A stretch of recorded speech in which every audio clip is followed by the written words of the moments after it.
realizó esta madrugada el primer trasplante cardíaco del año y también el primero que se realiza en el Instituto Nacional de Cardiología.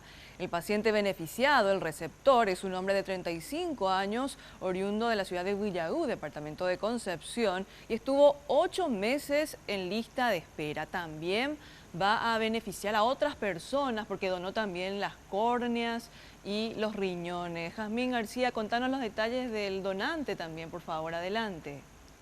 Sí, gracias. Y como en cada historia de trasplante hay dos caras de la misma moneda. Por un lado, el de la familia que queda enlutada con la pérdida de un ser querido por muerte cerebral. Este paciente justamente de 30 años, luego de un accidente de tránsito, llega hasta el hospital de trauma y es allí donde se constata ya su situación de muerte cerebral. Lastimosamente también en esta oportunidad se trata de un joven médico que pierde la vida de esta forma, pero su familia en un gesto solidario decide donar todos sus órganos. El primer beneficiado es en este caso un paciente de 34 años procedente de Villaú, quien ya prácticamente contaba nada más que con el 10% de funcionalidad de su corazón a consecuencia de una cardiopatía dilatada. Él era paciente de aquí del Instituto de Cardiología con asiento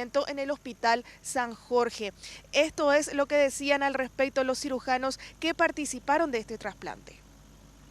El paciente ya se encuentra en la unidad de cuidados intensivos en perfecto estado, no tuvimos ningún tipo de complicación en el acto quirúrgico.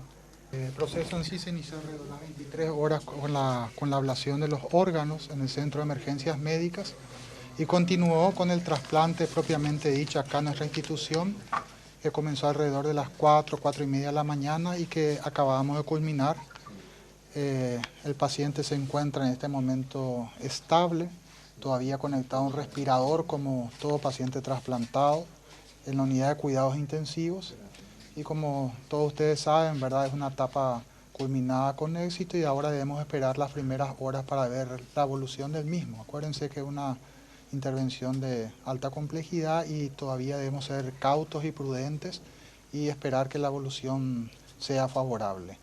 Hasta ahora las cosas están yendo muy bien Y con el gesto de esta familia del joven médico fallecido, 5 son los pacientes que podrán beneficiarse en total. Esto explicaba al respecto el director del Instituto Nacional de Ablación y Trasplante.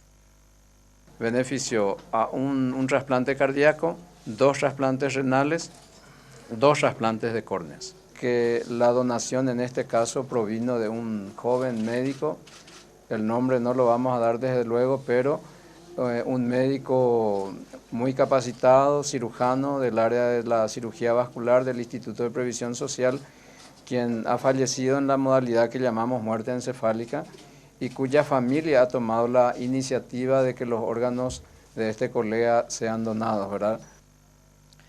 Y debemos recordar además que fuera de los pacientes que ya están siendo beneficiados por esta donación, existe aún en lista de espera 8 pacientes aguardando un trasplante cardíaco, 1 esperando un trasplante hepático y 60 esperando trasplantes renales. Por lo tanto, también las autoridades sanitarias nuevamente instan a las personas que desean ser donantes a comunicar esto debidamente a sus familiares y en el caso de que ocurra un desenlace fatal, entonces ellos estén en conocimiento y tengan la potestad de hacer su voluntad y de beneficiar a otras personas que dependen de una donación de órganos para continuar viviendo.